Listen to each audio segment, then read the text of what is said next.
अपनी शुरुआत एक घटना के साथ करना चाहूंगी।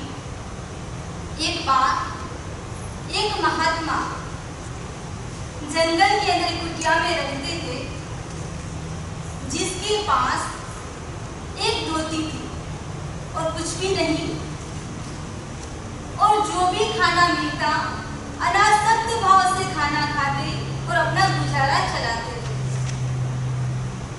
इस प्रकार गुजारा चलाते चलाते मन में कोई प्रकार की चिंता नहीं, मन में किसी प्रकार की इच्छा नहीं, कामना नहीं। इस प्रकार करते करते काफी वर्ष व्यतीत हो गए। एक बार उस महात्मा जी के मन में एक दूसरी धोती प्राप्त करने की इच्छा हुई कि स्नान करने में थोड़ा इजी हो जाएगा, एक ही जगह दो धोती होगी तो। और भक्त लोगों ने उनकी मांग को पूर्ण कर दिया।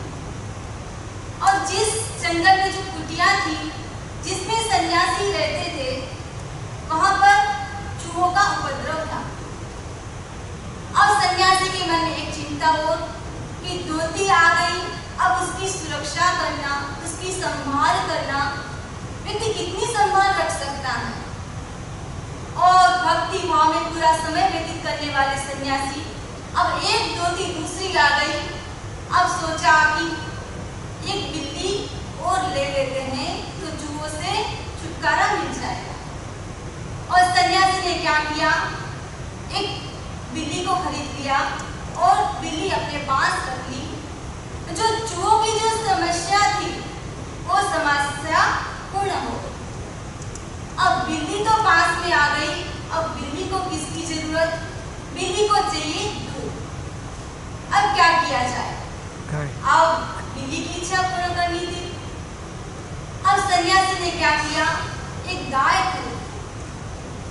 गाय तो खरीद तो ली, लेकिन अब जब गाय खरीदी है तो गाय को क्या चाहिए, पानी चाहिए, चारा चाहिए, साफ सफाई चाहिए, और उसको दूध निकालने वाला भी तो चाहिए। और सन्यासी ने क्या किया, एक लेडी से शादी की। और शादी करने के बाद बच्चे हो गए। यानी सन्यासी कैसे थे, पहले एकदम हल्के थे, हल्के से कैसे बन गए, भारी बन गए। शुरू तो किया था रोजा, और बनना पड़ गया नमाज। एक वस्तु की प्राप्ति के लिए पूरा संसार बसा दिया। यानी जो वस्तु है, वस्तु से व्यक्ति क्या बन जाता है, भारी बन जाता है। आज हम चर्चा कर रहे हैं लाघव धर्म की। लाघव का अर्थ है हल्कापन। यदि व्यक्ति की हल्कापन किसको कहते हैं, व्यक्ति की जो कामना है वो कामना के ऊपर नियंत्रण हो। वो दो प्रकार का होता है, बाह्य नियंत्रण और आभ्य नियंत्रण, अंदर का नियंत्रण होना चाहिए। इस प्रकार चार विकल्प बनते हैं। पहला विकल्प है, कुछ लोग ऐसे होते हैं अंदर से हल्के, बाहर से भारी होते हैं। कुछ लोग ऐसे होते हैं बाहर से तो भारी होते हैं, अंदर से हल्के होते हैं। लेकिन कुछ लोग ऐसे होते हैं अंदर से भारी और बाहर से भी भारी। लेकिन कुछ लोग ऐसे होते हैं अंदर और बाहर दोनों से हल्के होते हैं। तो सबसे पहली बात है, अंदर से हल्का, बाहर से भारी, वो कौन हो सकता है।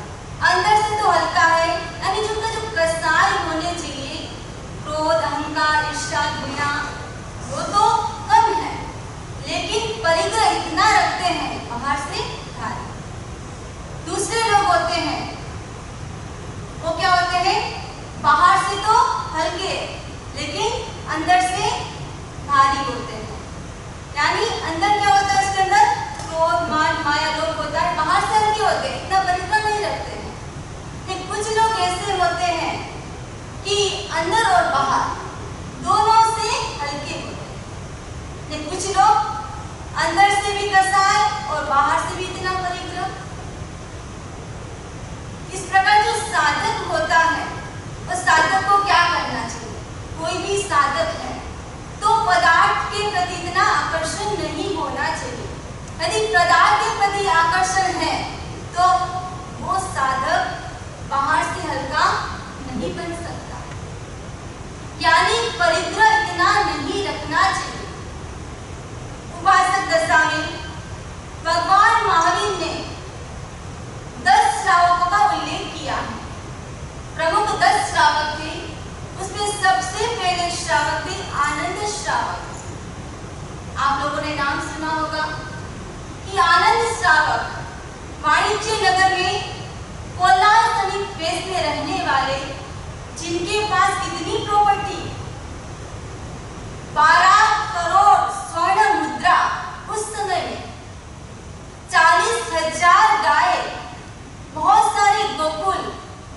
जब भगवान महावीर का निग्रह भगवान का प्रवचन सुना और प्रवचन सुनते सुनते मन में श्रद्धा और प्रतीति जागृत हो जाती है, और श्रद्धा और प्रतीति जागृत होते ही आनंद श्रावक क्या करते हैं? 12 व्रत स्वीकार करते हैं और 12 व्रत इतनी सारी प्रॉपर्टी फिर भी संकल्प किया, मैं अपने निमित्त से 2 जोड़ी कपड़े, 2 टोवल, 2 कुंडल से ज्यादा नहीं रखूंगा। यानी उनके पास है लेकिन मैं अपने निमित्त में इससे ज्यादा यूज नहीं करूंगा।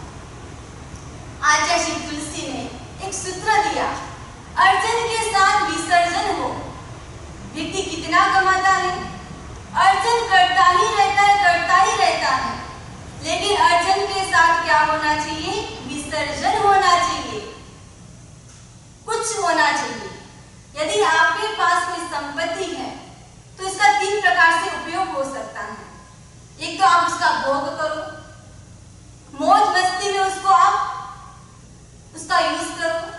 दूसरी बात है आप उसको दान करो, और तीसरी बात है या तो नष्ट हो जाएगा।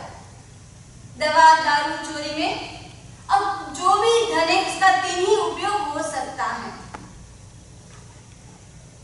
आप सोचते हो कि मेरा पुत्र है तो उसके लिए मैं सुरक्षित रखूं, कोई रखने की जरूरत नहीं है। यदि आपका पुत्र सुपुत्र है तो आपने आप कमा लेगा। यदि आपका पुत्र सुपुत्र नहीं है तो आपने जो संपत्ति रखी है उसको भी बर्बाद कर देगा। इसलिए परिग्रह रखने की जरूरत नहीं है। कुछ वर्षों पहले हम 4 स्वामीजी उज्जैनी नगरी में गए, और उससे पहले एक त्रिवेणी नाम का एक मंदिर आता है। वहां पर 9 ग्रह की मूर्ति है, 3 नदियों का संगम स्थान है। हम 9 ग्रह की जो मूर्ति थी, मंदिर था, उसको हम देख रहे थे। काफी लोग आए हुए थे उसको देखने के लिए। जैसे हमने देखा कि 9 ग्रह का भी अपना प्रभाव है। हर ग्रह, यदि किसी को शनि ग्रह लग जाए तो 7.5 उसके तो 12 बज जाते हैं, वो भी 5 साल, 5.5 साल, 6 साल रहते हैं। यानी 9 ग्रह के बाद एक 10वां ग्रह कौन सा है पता है आपको? परिग्रह। वो है परिग्रह, तो ऐसा लगा हुआ है। 9 ग्रह तो कुछ समय तक आपके साथ रहते हैं, कितने 2 साल, 4 साल, 5 साल, 10 साल। लेकिन परिग्रह नाम का एक ग्रह कैसा है? वो जब तक व्यक्ति जीता है तब तक उसके साथ रहता है। इसलिए अपेक्षा है व्यक्ति को क्या करना चाहिए? परिग्रह कम करना चाहिए। एक बात की बात है, समरी जी यात्रा कर रहे थे। एक बार समरी जी बता रहे थे कि देखो हम एक बार किसी घर में रुके तो एक महिला सफाई कर रही थी, और सफाई करते करते 3 घंटे हो गए, और 3 घंटे होने के बाद समरी जी ने पूछा कि क्या बात है, सफाई हो गई दीपावली? तब उस महिला ने कहा, समरी जी मैं सफाई नहीं कर रही थी, मुझे तो कल पार्टी में जाना है, इसलिए सोच रही थी कौन सी साड़ी पहनूं, तो अभी तक मैंने नहीं पहनी है। यानी मैं वो साड़ी मुझे पहनी है कि मैंने कभी किसी की शादी में नहीं पहनी, पार्टी में नहीं पहनी, किसी की सगाई में नहीं पहनी, वो साड़ी मुझे पहन के जानी है।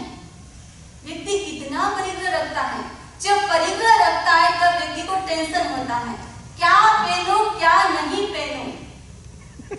लेकिन आज के दिन का एक सूत्र, ये इस संवत्सर से लेकर अगली संवत्सर का पाल सको तो बहुत अच्छी बात है।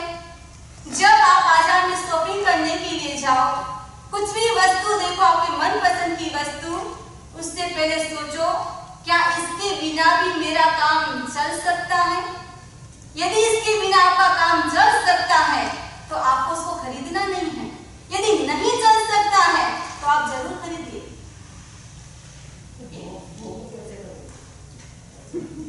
पैसे का आप दान दे सकते हो, कुछ भी कर सकते हो। देखो उसके 3 काम हैं, या तो भोग करो, या दान करो, या तो नष्ट हो जाएगा। उसके 3 ही काम हैं। देखो आनंद श्राव के पास कितनी प्रॉपर्टी थी तो सही, अपने निमित्त से नहीं था। आप कैसे कर सकते हो? यदि आप करते हो तो फिर आपको तो है परिग्रह। बस अपने निमित्त से मैं इतना नहीं करूं, जिससे ज्यादा। तो आप अपनी सीमा रखें कि हम ज्यादा परिग्रह नहीं रखेंगे। ले ज्यादा परिग्रह रखता है वो व्यक्ति बन जाता है। मैं भगवान महावीर स्वामी बाहर से भी हल्के और भीतर से भी हल्के थे। हमको भी ऐसा बनने की कोशिश करनी है। एक आगम का एक प्रसंग सुनाना चाहूंगी। 2 भाई थे, पुंडरीक और पुंडरीक। अब उनके पिताश्री के मन में आया कि मुझे अब राजपाट को छोड़कर दीक्षित होना है। जो बड़ा पुत्र था पुंडरीक, उनको राज्याभिषेक किया। जो छोटा पुत्र था पुंडरीक, उनको युवराज बनाया।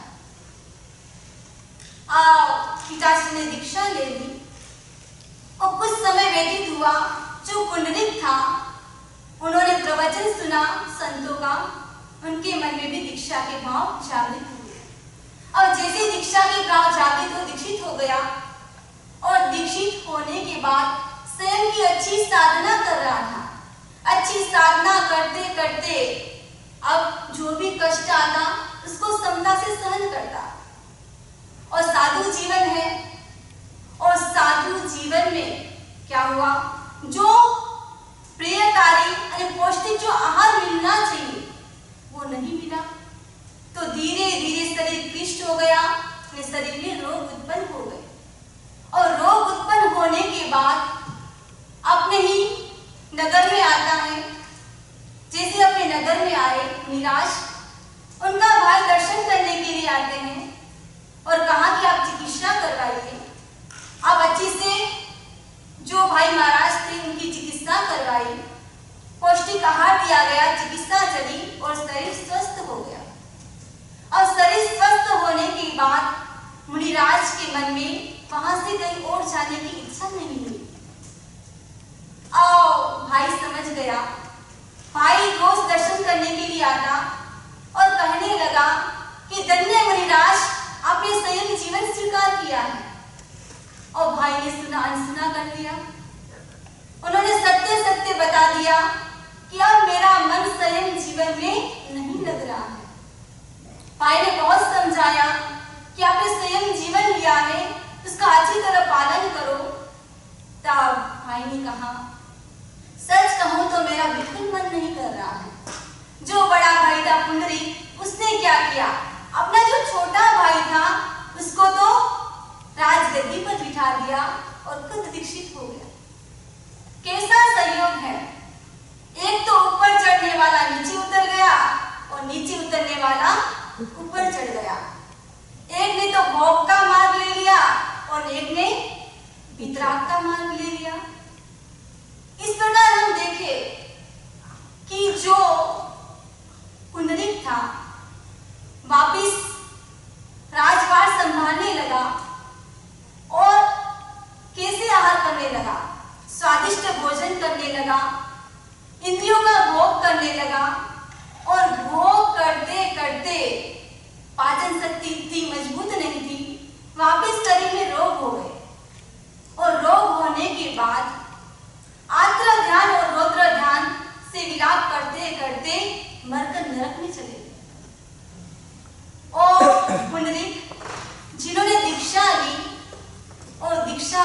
के बाद जो भी स्वयं जीवन में कष्ट आते उसको समता से सहन करने लगे और शरीर भी क्लिष्ट हो गया। अंतिम समय में उत्कृष्ट भावना से वो कहाँ जाते हैं? देवलोक में चले जाते हैं। इस प्रकार हमने देखा कि एक जीव ऊपर से नीचे गया और एक नीचे से ऊपर चला गया, यानी एक तो भारी से हल्का बन गया और एक हल्के से भारी बन गया। ऐसा होता है कि हमको क्या बनना है? भारी से हल्का बनना है। भगवान महावीर स्वामी से गौतम स्वामी ने प्रश्न किया, जीव भारी क्यों बनता है और जीव हल्का क्यों बनता है? इसका क्या कारण है? तब भगवान महावीर स्वामी ने कहा, यदि एक तुंबा है और तुंबे के अंदर यदि लेप किया जाए, एक बार लेप किया, वापिस सुखा दिया, वापिस लेप किया, वापिस सुखा दिया, ऐसे 8 बार लेप किया जाए और उस तुंबे को पानी से भरकर तालाब में छोड़ दिया जाए तो तुंबा पानी में डूबेगा या नहीं डूबेगा? क्योंकि माटी का लेप कर दिया तो डूबेगा, क्योंकि 8 बार लेप किया वैसे तो नहीं डूबता है, लेकिन माटी का लेप किया सुखाए तो कहाँ जाएगा? नीचे जाएगा। अरे जब पानी उसके साथ मिलेगा और धीरे धीरे मिट्टी निकल जाएगी तो तुंबा का स्वभाव है ऊपर आना, तो वो ऊपर आ जाता है। वैसे ही जीव कैसे है? जीव के भीतर राग, द्वेष, अहंकार, ममकार ये सारे है, तब तक जीव संसार में परिभ्रमण करता है। जब जीव कर्मों से हल्का बन जाता है, जब कर्मों से हल्का बन जाता है तो संसार को छोड़कर ऊर्ध्व लोक में चला जाता है। यानी हल्का बनना जरूरी है, कर्मों से हल्का बनना। भरत क्या थे? भरत के पास क्या था? राज्य था, लेकिन भरत कोसों दूर रह के भी राम से दूर नहीं थे। राम के पास साम्राज्य था, सम्राट था, फिर भी भरत कैसे बन के रहे? सेवक बन के रहे। कैकेयी ने क्या नहीं किया? कैकेयी ने अपने पुत्र के लिए राम को वनवास दिया, पुत्र को राज्य दिलाया, लेकिन पुत्र क्या करते हैं? श्री राम की चरण पादुका को कहां पर रखा? सिंहासन पर रखा और पूरा राज्य संभाला। इस प्रकार की क्या थी? भरत की लघुता, हल्कापन, यानी जो उनकी विनम्रता थी उसको आगे लेकर आई। यानी हमारा जीवन भी कैसा बनना चाहिए? हल्का बनना चाहिए। परिग्रह से हल्का बने, कसायों से हल्का बने, अनेक कर्मों से हल्का बने।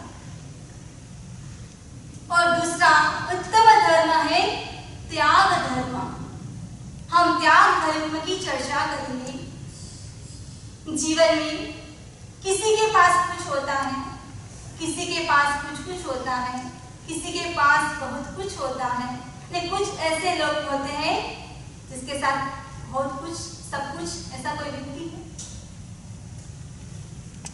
4 आर्य सत्य हैं, 4 भगवान महावीर द्वारा कहे हुए मंगल भी है। दुनिया में किसी को कुछ मिलता है, किसी को कुछ मिलता है, किसी को बहुत कुछ मिलता है, लेकिन सब कुछ इस दुनिया में किसी को नहीं मिला है। बड़े बड़े धनपति हो गए, चक्रवर्ती हो गए, लेकिन पूरे ब्रह्मांड में, पूरे विश्व में ऐसा व्यक्ति खोज पाना मुश्किल है जिसको सब कुछ मिल गया हो। ये दुनिया का नियम है, किसी को कुछ मिलता है, किसी को कुछ मिलता है। यदि किस्मत साथ दे तो बहुत कुछ मिल जाता है, लेकिन सब कुछ अच्छों को, बड़ों को भी नहीं मिला है। हम देखें, जो सोना होता है, सोने में सुगंध होती है? होती है क्या सोने में सुगंध? सोने में सुगंध नहीं होती है। सोने में मूल्य है, चमक है, दमक है, शक्ति है, लेकिन सोने में सुगंध नहीं है। यदि सोने में सुगंध होती तो सोने में सुहागा या मुहावरा भी नहीं बनता। हम देखें समुद्र, कितना अथाह है, कितना जल उसके अंदर है, उसके अंदर बहुमूल्य संपदा भी है। लेकिन समुद्र का पानी कैसा है? खारा। हिमालय को देख लीजिए, पर्वत, जो हिमालय पर्वत दुनिया भर में मशहूर है, उसके ऊपर जाओ तो जड़ी बूटियों का अक्षय भंडार है। लेकिन हम देखें हिमालय गंगा जैसी नदी का उद्गम स्थल है, लेकिन हिमालय में पर्वत में क्या नहीं होती? सीढ़ियां नहीं होती। आकाश को देख लीजिए, कितना विशाल आकाश है, ऊपर दिख रहा वही आकाश नहीं है, जब जहां पर हम बैठे हुए हैं वो भी आकाश है। और आकाश में क्या है? सूर्य, चंद्र, नक्षत्र, तारे सब कुछ है। लेकिन आकाश में क्या नहीं होता है? आकाश में कभी फूल नहीं खिलता है। यानी हमने चंद्र को देख लीजिए, उसमें भी दाग है, सूर्य, उसमें भी चंद्र ग्रहण होता है। दुनिया में किसी को कुछ मिलता है, किसी को कुछ मिलता है, किसी को बहुत कुछ मिलता है, लेकिन सब कुछ दुनिया में भरत चक्रवर्ती, इतना बड़ा राजा, जिनके पास 96,000 रानियां, 32,000 राजा जो मुकुट सहित उसके चरणों में नतमस्तक होते थे, जिनके पास 9 निधियां और 14 क्या होते हैं उनके पास? रत्न होते हैं, 7 केंद्रीय रत्न और 7 पंचेंद्रीय रत्न। इतनी सारी संपदा, वैभव, सत्ता, फिर भी बाहुबली के युद्ध के सामने उनका अभिमान भी भंग हो गया। और चक्रवर्ती की इतनी सारी रानियां में होती है महारानी पटरानी, जिसको कहते हैं श्रीदेवी, और उसके पास देवों से भी देवियां उसकी सेवा में रहती है, सर्वांग सुंदर ऐसी देवी श्रीदेवी, लेकिन वो भी पुत्र को जन्म नहीं दे पाती है। यानी देखें तो दुनिया में सब कुछ किसको मिला है? किसी को कुछ, किसी को कुछ, किसी को बहुत कुछ, लेकिन सब कुछ पाने के लिए सब कुछ होना पड़ता है। भगवान महावीर के जीवन को देखिए, उन्होंने सब कुछ छोड़ दिया। जब व्यक्ति सब कुछ छोड़ता है, इसको सब कुछ मिल जाता है। किसी ने कहा कि भगवान आपने सब कैसे छोड़ा? वस्त्र छोड़ दिए, परिवार छोड़ दिया, राज्य छोड़ दिया। भगवान ने कहा मैंने कहाँ छोड़ा? मैंने तो कुछ भी नहीं छोड़ा। जैसे जन्मा था वैसे ही तो रूप धारण किया। नहीं, आपने सब कुछ छोड़ा, वस्त्रों को छोड़ा, राज्य को छोड़ा, परिवार को छोड़ा। तब भगवान ने कहा कि देखो, वस्त्र प्रकृति के थे, प्रकृति ने ले लिया। धन वैभव था, वो भी क्या था? पुरुषार्थ से आया था, पुरुषार्थ ने ले लिया। और ये राज्य संयोग था, वो संयोग ने ले लिया। मेरा क्या था? व्यक्ति कितना अभिमान करता है जब इस दुनिया से जाने की स्थिति में होता है। मैं इतना छोड़ के चला गया। ये आप क्या लेके आए थे? आप ऑर्डर में सब छोड़ के चला गया। क्या है आपका? यानी जो व्यक्ति सब कुछ छोड़ता है, उसको सब कुछ मिल जाता है। यानी संयम जीवन अंगीकार करना हर किसी के बस की बात भी नहीं है।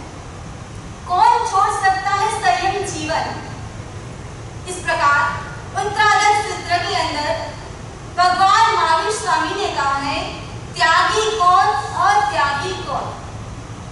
वत्त गंध अलंकारम इत्यो शरणाणीय अचंदा जेन भुंजन्ति नसे चारिति उच्चै जे बंदे बिये बोए लत्ति रिपिट्टी कोई सायने चाहिए बोए सेमु चारिति उच्चै। और जिसके पास स्त्री, वस्त्र, अलंकार नहीं है, वो छोड़ दे, वो कोई बड़ी बात नहीं है। और जिसके पास सब कुछ उपलब्ध है, यदि वो व्यक्ति छोड़ दे तब तो बड़ी बात है। एक थाणव सूत्र के अंदर 4 पुरुष का उल्लेख मिलता है। 4 प्रकार के पुरुष होते हैं। एक होते हैं मोम के गोले के समान, यानी मोम के मृदु होते हैं। दूसरे प्रकार के पुरुष होते हैं लाख के गोले के समान दृढ़ होते हैं। तीसरे प्रकार के पुरुष होते हैं काष्ठ के गोले के समान दृढ़तर होते हैं। और चौथे प्रकार के पुरुष होते हैं मिट्टी के गोले के समान दृढ़तम होते हैं। 4 युवक मुनिराज के पास गए, प्रवचन सुना और प्रवचन सुनते ही वैराग्य उत्पन्न हो गया।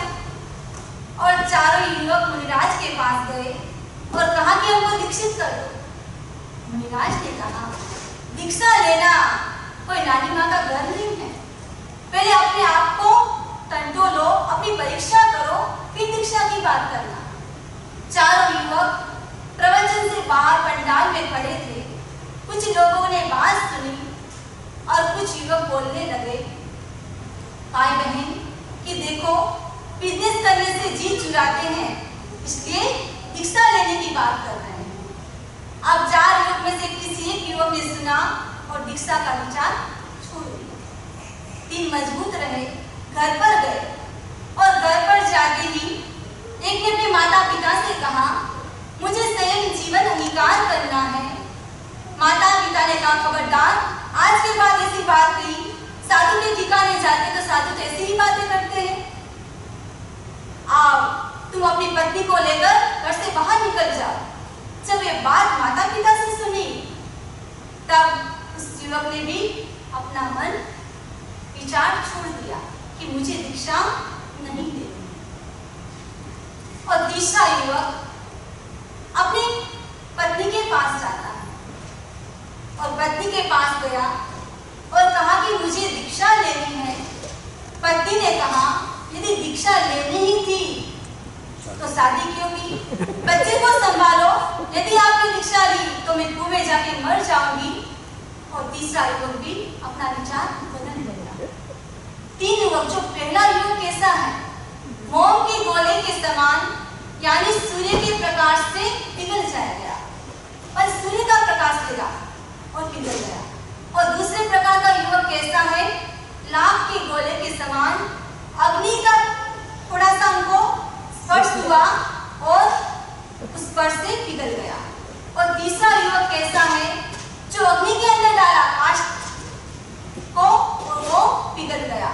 लेकिन जो चौथा युवक ना तो किसी व्यक्ति से पिघला, न माता पिता से पिघला और न पत्नी से पिघला, अच्छी तरह उत्तर दे दिया, जो मिट्टी का गोला होता है, यदि आप उसको अग्नि में डालो तो अधिक मजबूत हो जाता है। जो व्यक्ति दृढ़ रहता है वही व्यक्ति आगे बढ़ सकता है। दीक्षा के अनेक निमित्त बन सकते हैं। हर व्यक्ति के अलग अलग निमित्त होते हैं। किसी को कैसे निमित्त? जो मनुष्य है के पास बहुत सारी शक्ति है, वो चिंतन कर सकता है, ज्ञान को प्राप्त कर सकता है। और किसी को तो नैसर्गिक पाए पट उसके मन में अच्छी भावना होती है, वैराग्य होता है। किसी के मन में क्या होता है? किसी की प्रेरणा मिलती है तो वैराग्य आता है। कोई व्यक्ति अपने पुरुषार्थ से आगे बढ़ता है और कोई व्यक्ति को कोई ऐसा निमित्त मिलता है तब उसके मन में दीक्षा के भाव जागृत होते हैं। आपने नाम सुना होगा, महाराजा नेमि राजर्षि का नाम। उनके पास बहुत सारा ऐश्वर्य था, धन संपदा थी। और उस समय में जो राजा होते थे उनकी रानियां भी बहुत होती थी। जो नेमि राजर्षि, उनकी रानियां कितनी? 1000 रानियां। राजा एकदम शांति से अपना जीवन व्यतीत कर रहे थे और जीवन व्यतीत करते करते अचानक शरीर में दहा ज्वर हो गया। अब दहा ज्वर होगा, बहुत सारा उपचार चला, वैद्य जी को बुलाया गया, लेकिन उपचार अभी तक ठीक नहीं बैठ रहा था। एक वैद्य जी आए और वैद्य जी ने कहा कि यदि चंदन का लेप किया जाए तो कुछ क्षण के लिए शांति हो सकती है। सब रानियों ने जब ये बात सुनी, सब रानियां क्या करती? चंदन घिसना शुरू कर दिया। हाथ में चूड़ियां पहनी हुई थी और आवाज आ रही थी,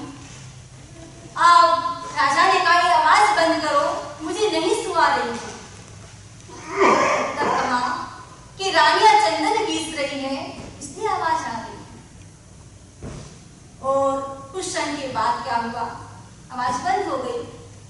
राजा ने कहा क्या बात है, चंदन घिसा नहीं जा रहा है। तब सेवकों ने कहा महाराज चंदन तो घिसा जा रहा है, लेकिन जो रानी के हाथ में जो चूड़ियां थी सब चूड़ियां निकालकर एक सुहागन के रूप में एक चूड़िया रखी है, इसलिए अब आवाज नहीं आ रही है। बस राजा ने सुना ये बात कि एक चूड़ी वहां आवाज नहीं। जहां व्यक्ति अकेला रहता है वहां कोई खटपट नहीं होती है, जहां दो व्यक्ति मिलते वहां संघर्ष होता है। राजा को छोटा सा सूत्र मिल गया, आत्मा और शरीर दो है। जब आत्मा और शरीर है तभी तो संघर्ष है। अग्नि मिट्टी और सोना है तब तो तपना पड़ता है।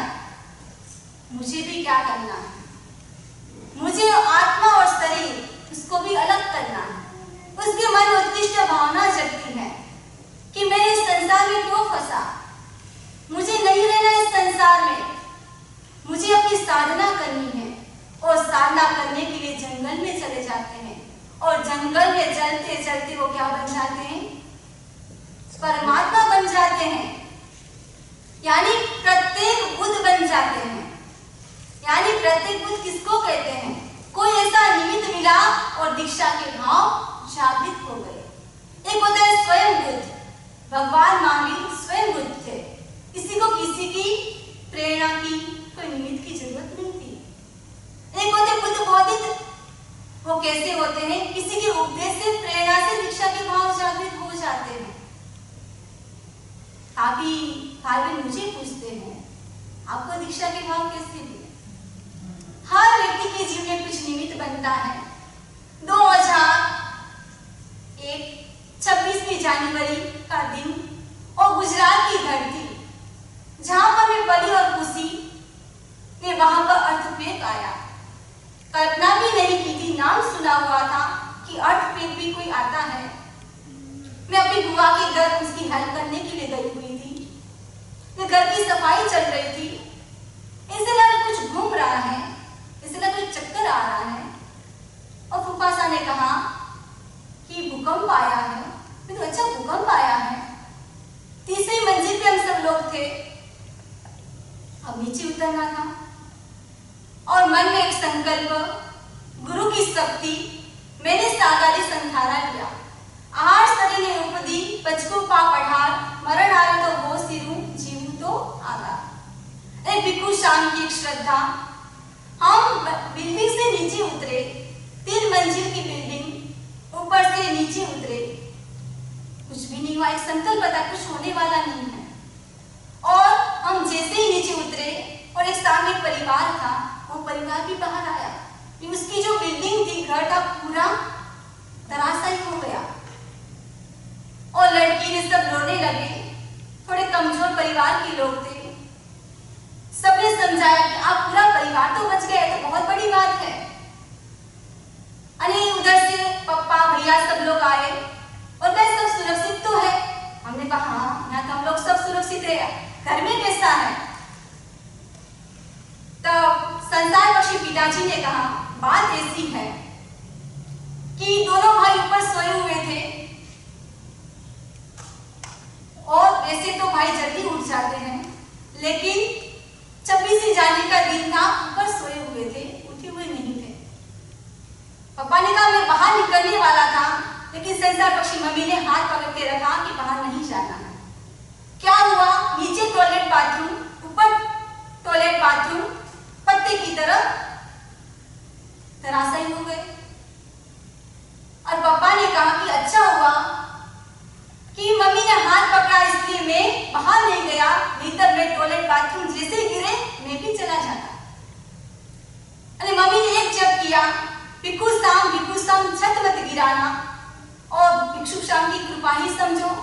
दोनों भाई ऊपर सोए हुए थे, छत भी नहीं गिरी और पूरा परिवार बच गया। और वह रात हम लोग बाहर खुले मैदान में बैठे हुए थे, ठंडी का समय, और सामने एक बिल्डिंग खड़ी थी। हमने सोचा कि देखो जो गरीब लोग झोपड़ी में रहते हैं कैसे रहते होंगे, आज वही दृश्य, झोपड़ी भी नहीं, खुला आकाश, उसमें रहना पड़ रहा है। वो दृश्य भी कुछ अलग था। किसी की पत्नी चली गई, किसी का पति चला गया, किसी की बेटी चली गई, किसी का पुत्र चला गया, किसी का हाथ कट गया, किसी का पैर कट गया। करुण दृश्य था, देखा नहीं जा रहा था। इस प्रकार हम लोग 15-20 दिन तक तो टेंट में रहे। तब देखा कि गरीब लोग भी कैसे रहते हैं। घर और दुकान दोनों गिर गए। एक फैक्ट्री थी, उसमें हम बाहर रहे, लेकिन इतने झटके आते, सोचा अभी चले जाएंगे, क्या पता कब मृत्यु हो जाए। 6 महीने तक बाहर टेंट में ही रहे, अंदर भी नहीं जाते थे। ठीक है, थोड़ी देर गए, बाहर सोते थे। तब मेरे मन में विचार आया कि क्या पता वापिस भूकंप आया और मैं चली गई। मैंने सोचा मुझे भी इस संसार में नहीं रहना, मुझे भी अपनी आत्मा का कल्याण करना है। और मेरी और भी घटना है कि मेरी भी सगाई हो चुकी थी और अभी वर्तमान में अनंत मुनि जो जयपुर में विराजमान है, तेरापन धर्म से दीक्षित है, उनके साथ मेरी सगाई हुई थी। हम दोनों ने, उनकी मुझे प्रेरणा मिली थी। इच्छा तो थी सजोड़े दीक्षा ले, तब मेरे भाव नहीं थे, पर जैसा एक दूसरा और निमित्त मिला और मेरे मन में वैराग्य के भाव जागृत हो गए। इस प्रकार हर व्यक्ति को कुछ ना कुछ निमित्त मिलता है, तब व्यक्ति दीक्षित हो जाता है। दीक्षा लेना बहुत बड़ी बात है। अभी देखो, चेन्नई में आचार्य श्री महासमन जी का चातुर्मास, उस चातुर्मास के दौरान चेन्नई की लड़की जो दीक्षित थी साध्वी के रूप में, उनका पूरा परिवार, उसने अपनी बहन को तैयार किया। जैसे बहन को तैयार किया तो उसके साथ भाई तैयार हो गया, और जैसे भाई को तैयार किया और माता पिता तैयार हो गए। पूरा परिवार, इतनी सारी प्रॉपर्टी, 3-4 करोड़ की प्रॉपर्टी, पूरी प्रॉपर्टी संस्था को दे दी। यानी किसी को कुछ ना कुछ निमित्त मिलता है, प्रेरणा मिलती है, तब व्यक्ति के मन में वैराग्य के भाव जागृत हो जाते हैं। इस प्रकार एक मैं कबीर की घटना बताना चाहूंगी। कबीर जी बहुत बड़े विद्वान थे और कबीर जी ने बहुत सारे दोहे लिखे, 2-2 लाइन के दोहे, जो जीवन को परिवर्तित कर सकते हैं। एक बार कबीर जी चल रहे थे, साथ में उसकी पत्नी थी।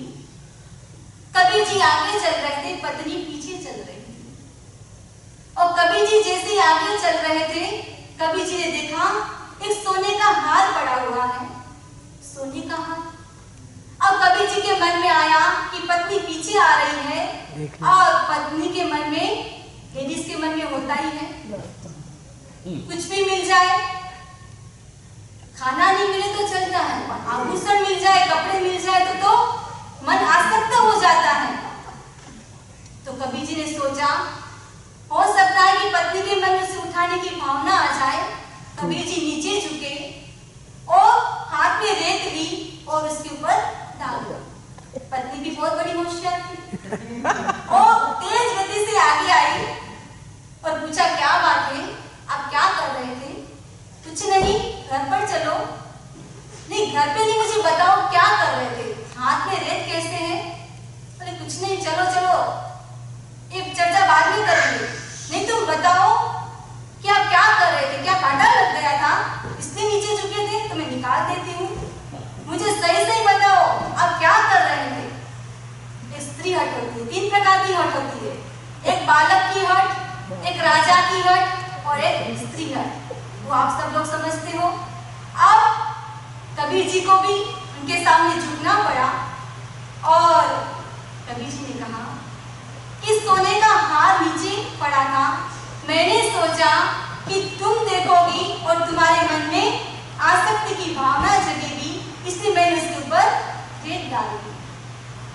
तो उसकी पत्नी क्या बोलती है, मैंने सोचा कि आप तो सन्यासी हो, आपकी दृष्टि में मिट्टी और सोना में क्या फर्क? मेरी दृष्टि में तो मिट्टी भी मिट्टी है, सोना भी मिट्टी है। आप सोने को सोना समझ रहे हो और मिट्टी को मिट्टी समझ रहे हो, कौन आगे है?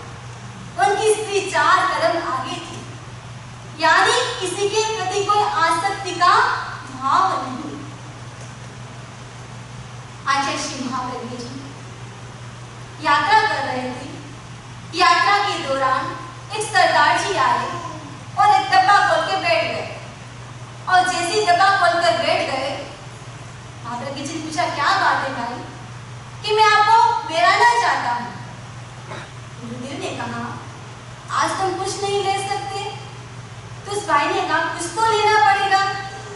गुरुदेव ने कहा, आज तो कुछ नहीं ले सकते, यदि मैं इतना भी लिया तो इतना भी खाने वाले आज कोई नहीं है, क्योंकि तपस्या है, साधु को रखना नहीं होता है। तो उस भाई ने कहा, क्या कहा, कोई बात नहीं महाराज, इसके ऊपर आप हाथ रख दीजिए। गुरुदेव ने हाथ रख दिया। वस्तु कोई बड़ी नहीं होती है, लेकिन भावना बहुत बड़ी होती है। आप भी देवता को प्रसाद चढ़ाते हो, प्रसाद तो कितना चढ़ाते हो, इतना सा चढ़ाते हो, लेकिन जो चढ़ाता है उसके पास ज्यादा रहता है। राजस्थान में तो सवा मणि की बात चलती है, हनुमान जी को सवा मणि चढ़ा, 2 लड्डू चढ़ाते हैं, रहता तो आपके पास ही है। यानी जो वस्तु शक्ति किसके पास है? किसके पास है? भावना की शक्ति किसके पास? जो व्यक्ति त्यागी है, अकिंचन है, उनके पास ही तो व्यक्ति आता है। वो शक्ति उसको खींचकर लाती है। जिसके पास कुछ है, क्या उसके पास कोई व्यक्ति जाता है? अरे जिसके पास कुछ भी नहीं है, जिसके पास भवन नहीं है, सेंटर नहीं है, कुछ प्रॉपर्टी नहीं है, उसके पास ही तो लोग जाते हैं। जिसके पास कुछ भी नहीं, उसके पास बहुत कुछ है। एक बार आचार्य के मन में प्रश्न हुआ कि 3 लोक का स्वामी कौन? कौन 3 लोक का स्वामी?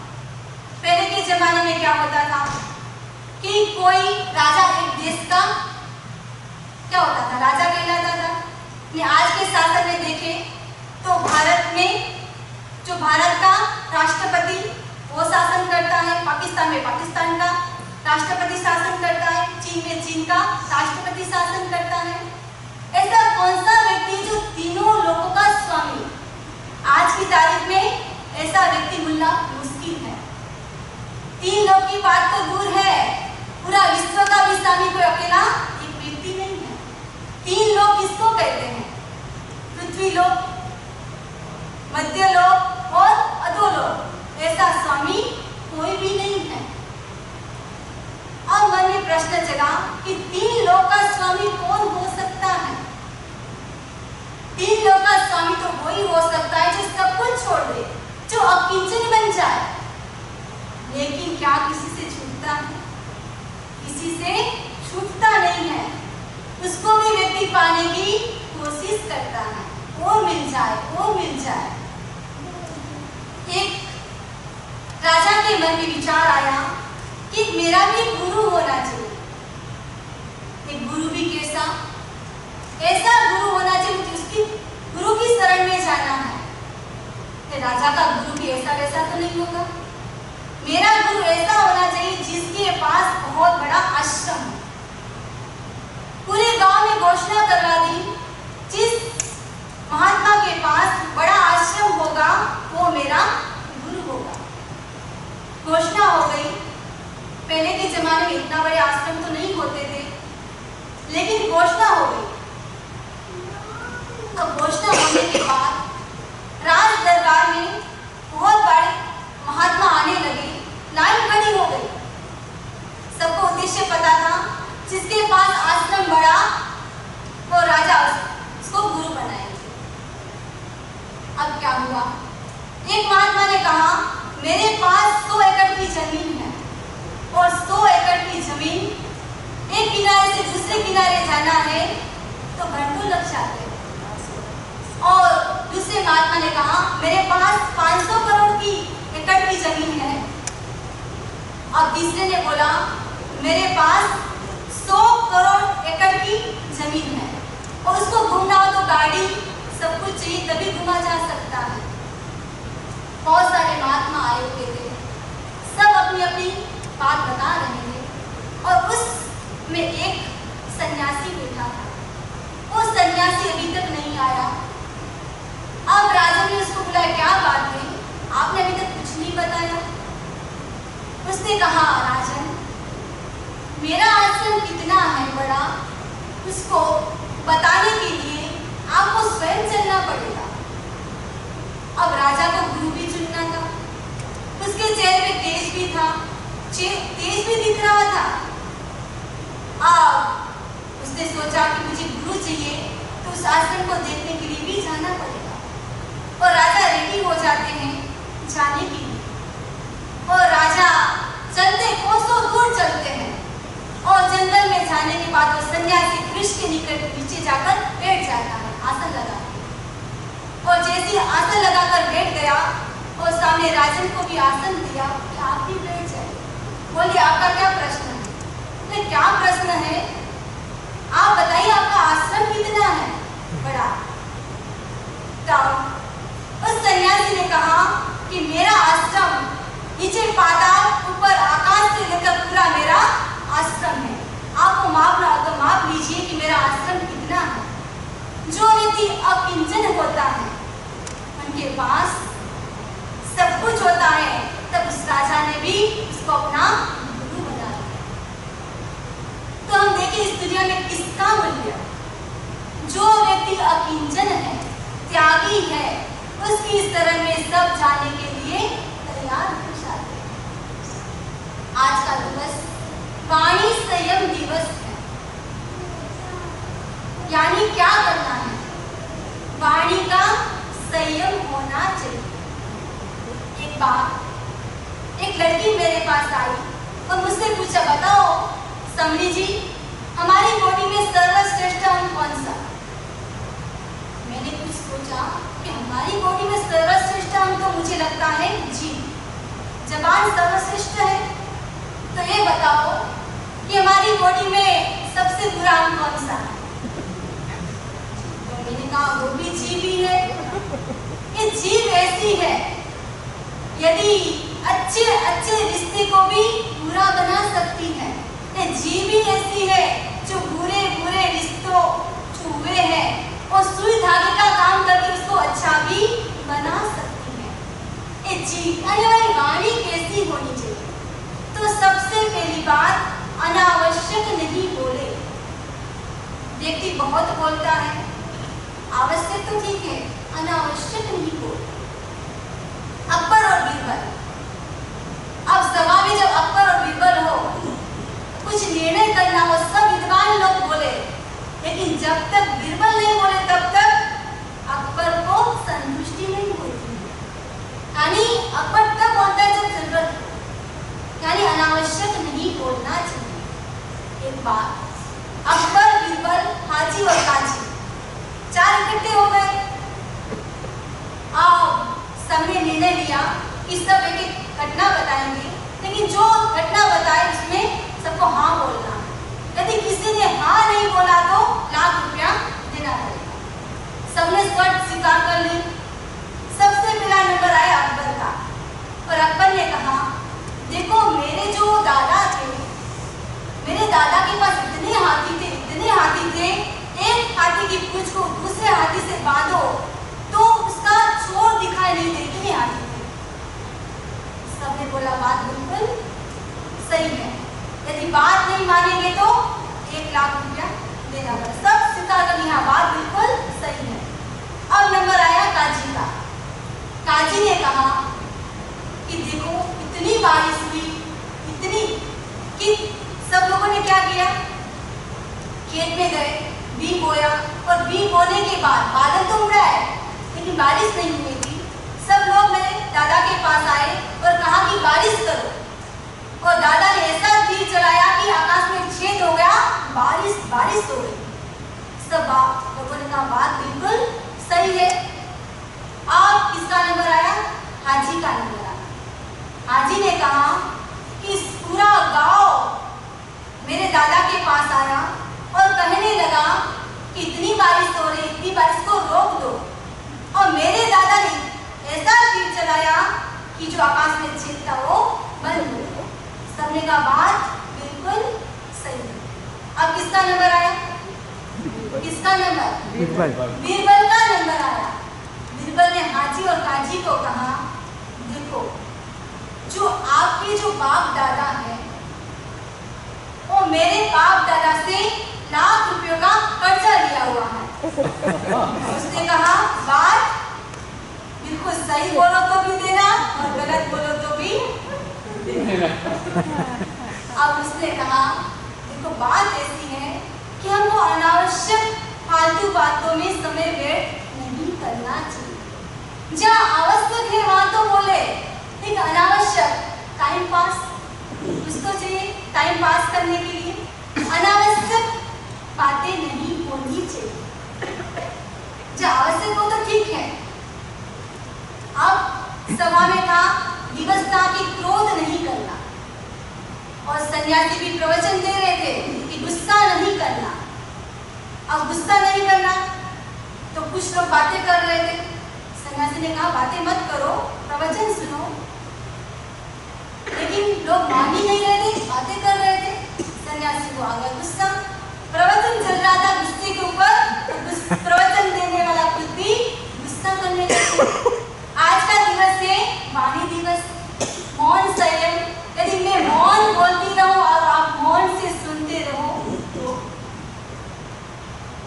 यानी आवश्यक ही वहां बोले, अनावश्यक नहीं बोले।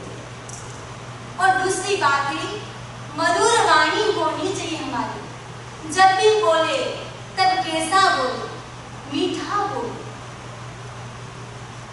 दो लड़के थे, 5वीं क्लास में पढ़ाई करते थे। बोलते तो सब है, बोलने की भी कला होती, कैसे बोलना।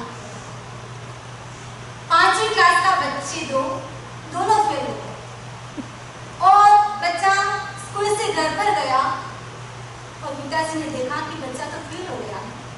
पिताजी ने डांटना शुरू कर दिया कि तुम पढ़ाई करते ही नहीं हो। मैंने आपको कितनी बार कहा कि पढ़ाई करो, तुम तो टीवी देखते रहते हो, मेरे पैसे बर्बाद करते हो।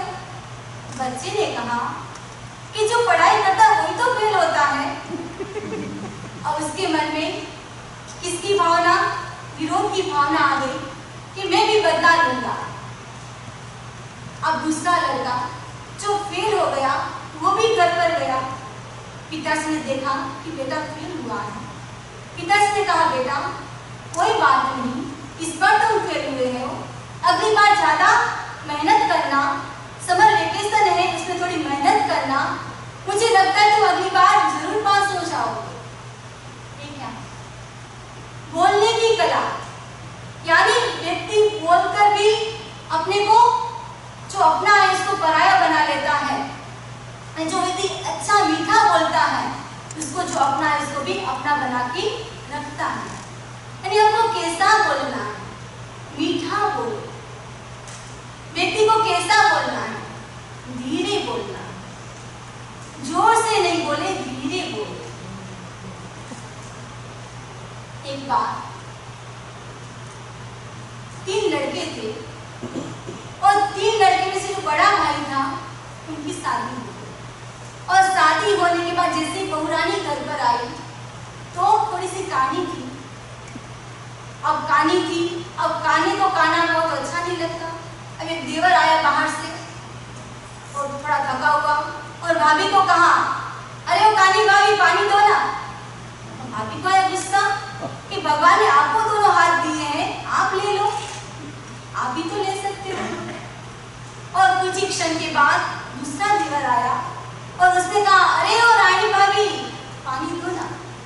भाभी ने क्या कहा, रुको रुको, आपको पानी क्या, आप तो मैं शरबत पिलाती हूँ, मिल्क रोज पिलाती हूँ। यानी अब बोलने की कला कि हम कैसे बोले, बोलने की कला सीखना बहुत जरूरी है। एक बार आचार्य श्री तुलसी के पास एक मुनि भिक्षा लेकर आए और भिक्षा में क्या लेकर आए थे, चीनी लेकर आए। गुरुदेव को दिखाया।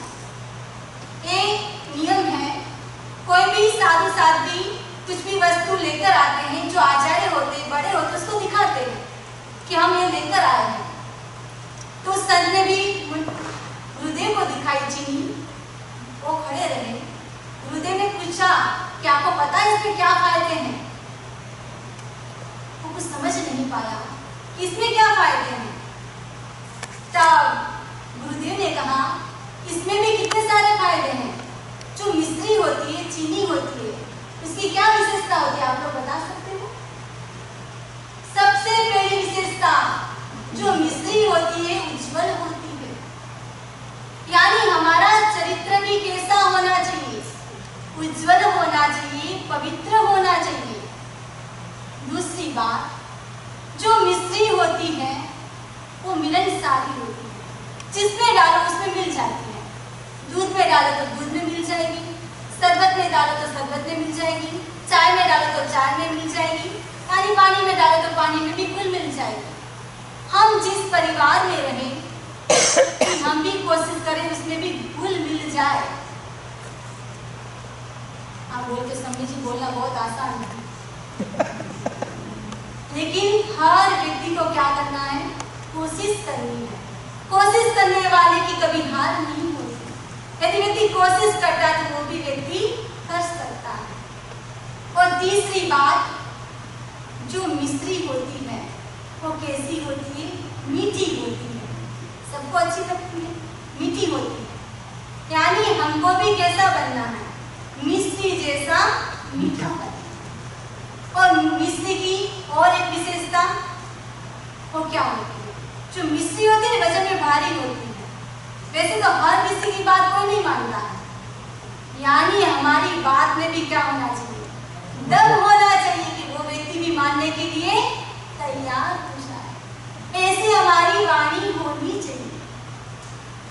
आचार्य श्री तुलसी ने श्रावक संबोध में लिखा है, मीठी केवल जीभ है, फीके सब पकवान, खाया पिया सब खत्म, बेगम करे बयान।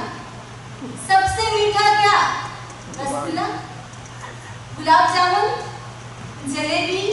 सबसे मीठा क्या? वाणी। सबसे मीठी वाणी है। अब जब ये पूछा गया कि सबसे मीठी तो वाणी होती है, लगती है ना वाणी? 4 प्रकार की वाणी। एक तो सामान्य वाणी, दूसरी होती है विद्वत्तापूर्ण वाणी, तीसरी वाणी होती है सिद्ध पुरुष की वाणी, और चौथी वाणी होती है आगम वाणी। यानी 4 प्रकार की वाणी। एक सामान्य व्यक्ति बात करता है, एक विद्वजनों की वाणी होती है, महान मुनिराज की वाणी, एक सिद्ध पुरुष की वाणी, सिद्ध पुरुष भी जो परमात्मा से बात कहते हैं उससे हो जाती है। एक होती है आगम वाणी, यानी आगम वाणी ऐसी है कि इस वाणी का हम जितना श्रवण कर सके उतना श्रवण करते रहे और अपने जीवन को अच्छा बनाए। इसी आशा विश्वास के साथ और हम